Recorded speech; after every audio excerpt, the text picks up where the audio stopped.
Gente, vamos lá então, dando continuidade ao nosso trabalho em relação à parte dos vírus, né, e a forma de como ele pode ser transmitido e quais são as principais viroses que podem acometer a nossa cidade. Vamos à parte do bloco 2, fazendo parte do projeto Biologia Passo a Passo, né, que é bem interessante e aí tem uma forma mais interessante e prática para vocês poderem estudar, tá? Em caráter de revisão. Então, dando prosseguimento às nossas atividades, no bloco 2.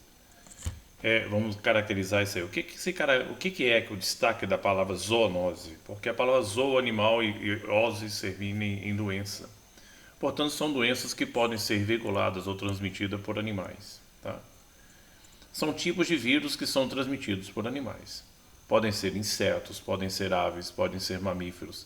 Esses animais são mais denominados com nomes de vetores. Então, por exemplo, na parte de inseto, o inseto mais famoso da face da Terra aqui pra gente aqui é o Aedes aegypti, que é uma muriçoca, né, conhecido como mosquito. E ele, por baixo, transmite 4 tipos de vírus. Por enquanto, né, que é sabido. Ele pode até transmitir mais. Mas para a espécie humana ele transmite dengue, chikungunya, zika e febre amarela. Então essa muriçoca é perturbada, né? Porque ela é veiculadora da parte de 4 tipos de vírus por enquanto, né? Porque pode ser até mais, né, dessa ação. Mas como a fêmea ela tem hábito de sugar o sangue humano para a partir desse sangue ela poder colocar os ovos dela, né? Porque ela tira nutrientes desse material que ela absorve. Porque só as fêmeas é que são vampiras, o macho ele se alimenta de néctar de flores, né? Da ação dela. Então as perturbadas mesmo da vida são as fêmeas, né? Porque ela se acasala 4 vezes e desses 4 vezes põe em média 200 ovos a cada postura, que dá um total de 800 ovos ao longo da vida dela. Então vamos lá. Animais que são transmissores, por exemplo, da raiva, né, que vai o retorno da formação de mamíferos, você tem de grande praxe a parte de morcegos, mas são morcegos que são hematófagos, que se alimentam de sangue, não significa dizer que é qualquer morcego, mas tem um morcego que tem hábito de se alimentar de sangue, ele lambe a ferida de animais que estão doentes, ou então ele mordisca e tem a saliva que é anticoagulante, e ele pode ser acometido com vírus, um vírus poderosíssimo que é da hidrofobia, conhecido vulgarmente como raiva, tá? E ele pode se alastrar esse vírus com relação aos animais, né? Você tem, por exemplo, a parte aí do raccoon, né? Que é um guaxinim, e também tem a parte canina, que pode ser, que sofre muito com a parte da doença também, da transmissão. E o paciente, quando ele é acometido de raiva, ele tem 10 dias de prazo de vida, né? Infelizmente. Então ele é sedado até morrer, porque não tem cura. Tem vacina que é fácil tratar, mas não adianta a pessoa, depois de acometido, tentar tomar vacina, não resolve mais não. Então, quanto mais cedo ele fizer o tratamento, melhor. Gatos e raposas também entram nessa lista, né, de contaminação. Viu morcego voando de dia é mau sinal, né, porque os morcegos são noturnos e normalmente um morcego que está voando de dia é indicador que ele está doente e provavelmente com vírus da raiva. Outros tipos de zoonose podem ser transmitidos por artrópodes, né, grupo de animais de patas articuladas. Então você tem aí os indivíduos que são arbovírus, né, desses artrópodes. Então você tem aí, por exemplo, o carrapato, né, você tem uma foto de uma fêmea, né, de um carrapato botando 3.000 ovos. Cada ovo desse eclode um novo carrapato para perturbar a vida de canino e também de pessoas, pode infestar a casa toda. Você tem o dos arbovírus aí também, é famosíssimo aí a parte de um mosquito até bonito de ver, né? Que é o Aedes aegypti, ou então o Aedes albopictus, que é transmissor dos 4 tipos de vírus que eu falei com vocês, da dengue, chikungunya, zika e da febre amarela.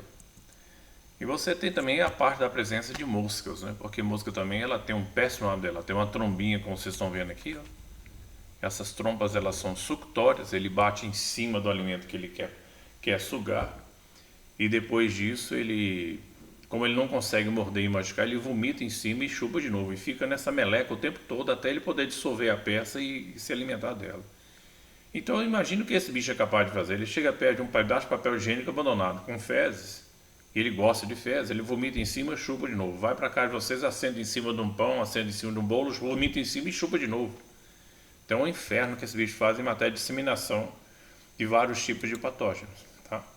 Aqui existe uma curiosidade com relação ao grupos de vírus, né? De, por exemplo, togavírus, né? Você tem um flavivírus, você tem um grupo Buniavírus, você tem um grupo dos reovírus. Isso aí, se cair no vestibular, meu filho, é uma matéria de chute.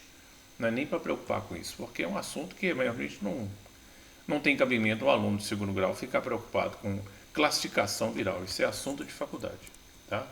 Mas existe a complexidade. Como é que os vírus, portanto, se espalham na natureza? Você tem a exposição viral. Esse slide é interessante porque mostra o mecanismo da importância da vacinação, né? Na exposição viral, você tem pessoas que são sorologicamente positivas, reagem ao soro, portanto já teve a exposição ao vírus. E você tem as pessoas que são sorologicamente negativas. Essa que é o problema, né? Porque essas pessoas ficam sujeitas entrar em contato com o vírus, desenvolver a doença e normalmente multiplicar os vírus em cima dela e passar a ser disseminadoras da doença. Então esse é o grupo de destaque, é o mais perigoso que tem dentro do estudo epidemiológico. Por quê? Porque elas são imunologicamente virgens, então o vírus vai fazer uma bagaceira muito grande em cima delas. E vai ser acometido com a doença, vai se multiplicar e, portanto, vão ser disseminadoras da doença. Garante a permanência viral numa região. Tá? Grupos susceptíveis a novas infecções, porque ele sempre garante que o vírus vai se multiplicar naquela área. Por isso que quanto mais cedo se fizer a intervenção vacinal, você evita essa permanência e, consequentemente, o espalhamento do vírus em uma determinada região. Distintas respostas imunológicas podem ocorrer, porque isso aí cada pessoa reage de uma forma diferente no vírus, não é sempre a mesma coisa, mas que vão reagir, vão. Algumas mais intensamente a ponto de levar à morte, outras de forma mais branda e outras de forma até assintomática. Esse para mim é considerado o pior que tem, porque ele espalha o vírus e nem sabe que está doente, tá? Nessa situação aí. Aí você tem os grupos considerados de risco, que é o grupo de crianças, lactentes, adultos e idosos, tá? Dentro desse tipo de trabalho, com prioridade para idosos e crianças e lactentes. Repare que o grupo do adolescente, que é o caso de vocês, não está aí, porque parece que o Estado acha que adolescente não adoece, né? Por isso que deveria ter esse grupo aí também não aparece aí. Porque adolescente não é nem criança e nem adulto, é adolescente. Mas o Estado parece que enxerga vocês como o grupo dos superpoderosos que não adoece, vocês se lascam do mesmo jeito, tá? E o grande elemento, né, de destaque que mantém esse grupo íntegro, de modo a afastar ele dessas exposições, dessa multiplicação viral que pode acontecer entre eles e ameaçar a vida deles, é a vacina. Viu? A organização de um bacteriófago, isso é basicamente uma questão de vestibular mais específica. Você tem um vírus que é invasor de bactérias, você tem, por exemplo, a número 1, que é chamada cápsula ou cabeça. O número 2 é o DNA viral, que é o material genético. O número 3 é a cápsula, né, constituída de unidades menores chamadas de capsômeros, tá, formadoras da cápsula. 4, essas garras que ele tem para grudar na superfície da membrana da célula invasora da bactéria, é chamada de fibras da cápsula basal. Ele parece uma nave espacial, né? E o 5 é a cauda, conjunto de bainhas que consegue espetar na parte da bactéria e injetar como se fosse uma espécie de uma seringa de injeção, né? Uma agulha, e injetar o material genético invasor dentro da bactéria que ela vai parasitar. Essa é uma fotografia real, microscópio eletrônico e varredura de um bacteriófago. Tá? Bem interessante. Ó. Imagem microscópio eletrônico e varredura na observação de um bacteriófago. Isso aqui vai passar rapidinho porque é estrutura viral. Você tem em cima um nucleocapsídeo e embaixo um vírion. Repare que a unidade nucleocapsídeo é o vírus peladinho, é o vírus nu, e o vírion é o núcleo envelopado. Então você tem as estruturas indicadas aí. O número 1 é o ácido nucleico, molécula portadora do genoma viral. O número 2 é o capsídeo, né? Envoltório proteico envolvendo o material genético de vírio formado por capsômeros. O conjunto 3 do material genético mais o capsídeo forma o núcleo capsídeo, que é o vírus nu. Estrutura formada pelo capsídeo associado ao ácido nucleico. Depois, número 4, as unidades menorzinhas, as bolinhas, né, são chamadas capsômeros, que é parte, a palavra mero significa parte da cápsula. São subunidades proteicas, chamadas monômeros, reunidos constituindo o capsídeo. O 5, portanto, é a parte da camada azul, né, que é chamada envelope viral. Membrana rica em lipídios que envolve a partícula viral. Por isso, como ela é rica em lipídios, quando você lava com água e sabão, você dissolve isso, consequentemente, você pode até matar o vírus. Por isso que é importante lavar com água e sabão. E a palavra mais louca que tem é o pepômeros, né? São essas espículas, estruturas proeminentes, é por isso que é chamado aquele negócio da coronavírus, que é exatamente essas espículas, são pepômeros. Estrutura proeminente geralmente constituída de glicoproteínas e lipídios que são encontradas ancoradas no envelope expostos na superfície, né, da estrutura invasora. Aqui sim você tem uma questão muito usada em vestibular, é a forma de como os vírus podem se reproduzir. Portanto, ele tem dois tipos de ciclo. Ele tem um ciclo que mata a célula hospedeira, porque ele explode a célula, tá, e sai para realizar novas invasões. E tem um ciclo que ele fica encampado dentro do material genético, como se estivesse hibernando. Ele invade a célula, mas não mata a célula, ele se multiplica junto com ela e fica fazendo parte do seu material genético, e de tempos em tempos ele sai, multiplica-se e acaba matando a célula. Ou seja, eu posso sair do ciclo que é o B e para o ciclo A, mas eu nunca posso sair do ciclo A e entrar no ciclo B. O ciclo A ele é matador, né? Por isso, como ele mata a célula, é chamado ciclo lítico.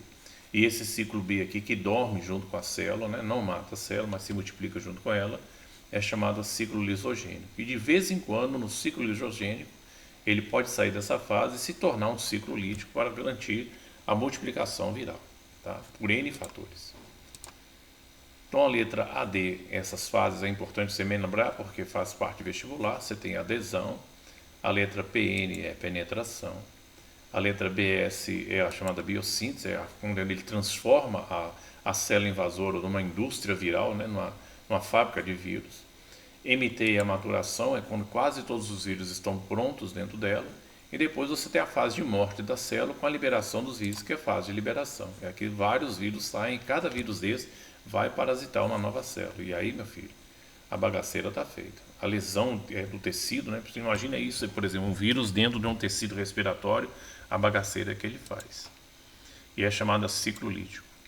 No ciclo B, em que o material genético dele é incorporado ao material genético da célula, é chamado ali ciclo lisogênico.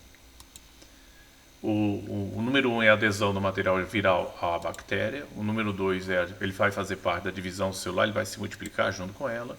3 vai haver replicações e 4 a fase de biossíntese. E caminhando para o ciclo lítico, né? Esse efeito aí. Aqui outra imagem que já caiu em vestibular, que é esse, professor, o aluno identificar as letras e números. Então vamos lá. A fase de invasão é a adesão, na fase número 1. A número 2 é a fase de penetração. A 3 é a fase de biossíntese. A 4 é a fase de maturação, que é de montagem. E a 5 é a fase de liberação, que mata a célula e libera os novos bacteriófagos, os novos vírus invasores que vão parasitar outras bactérias, tá? Identificando as letras, a letra D é o material genético, né, que é o DNA da bactéria. O BT é o bacteriófago e o BC é a bactéria propriamente dita que está sendo parasitada por ele. O ciclo representado por matar a bactéria, né, que ele explode a célula, é chamado ciclo lítico. Viu? Aqui você tem uma imagem impressionante, que é uma imagem microeletrônica da invasão de vários bacteriófagos em cima de um coccus, que é uma bactéria em forma de um coquinho, e vários vírus se multiplicando dentro dela. Quer dizer, ela transformou a bactéria numa indústria viral, né? Esse efeito. Então, essa bactéria aqui está condenada, é questão de tempo dela se inflar, inchar de vírus, explodir e liberar todos os vírus de novo. Viu? Aqui você tem os diversos tipos de formas bacterianas. Você tem forma de coccus, que é essa forma de coquinho que está aqui. Pode ser em forma de bacilo, pode ser em forma de vibrião, que parece uma vírgula, e pode ser em forma de espiral. São os modelos bacterianos que podem ser encontrados na natureza. Tem outros, mais importante. E aqui o grande vilão da bactéria, né, que é a invasora, é o bacteriófago, o devorador de bactérias. Nós vamos caminhar então para a parte das medidas mais preventivas importantes para a parte de prevenção do vírus, né? Você tem a mais eficiente de todas, sem dúvida nenhuma, é a vacinação. Existem medicamentos que bloqueiam as ações virais, mas não conseguem destruir os vírus, ele continua perturbando. Higienização, principalmente das mãos, que você não sabe onde as pessoas socam as mãos, né? Pode espirrar na mão, limpar na calça, depois grudar em você, né? Vírus não morre afogado e nem alcoolizado. Tem gente que fala que vai matar o vírus na cachaça, vai matar o fígado dele, morre mais rápido essa desgraça, mas não resolve nada não. E vírus também não morre afogado, tem gente que só molha a mão e depois enxuga, achando que é suficiente. Tem que lavar com água e sabão. Evitar locais de aglomeração e mal ventilados, regra geral fundamental, né? Evitar acesso a hospitais sem a necessidade. e não há medicamento que destrói os vírus no corpo humano. Então esse negócio de falar de usa praziquantel, usa esse cloroquina, tudo palhaçada. Não tem medicamento que destrói vírus. Pode interferir na ação dele a depender do tipo de medicamento, mas esses que foram apontados para a Covid, tudo mentira. Não tem aplicabilidade nenhuma, tá? E aí interrompemos então o nosso bloco, o bloco 2. Vamos entrar daqui a pouquinho no bloco 3 para a gente dar continuidade nas nossas informações sobre o vírus, basicamente ligadas às viroses que podem acontecer na nossa cidade e também às viroses mais comuns que a gente pode encontrar no planeta fora aí, tá bom? Um abraço para vocês, daqui a pouquinho eu volto.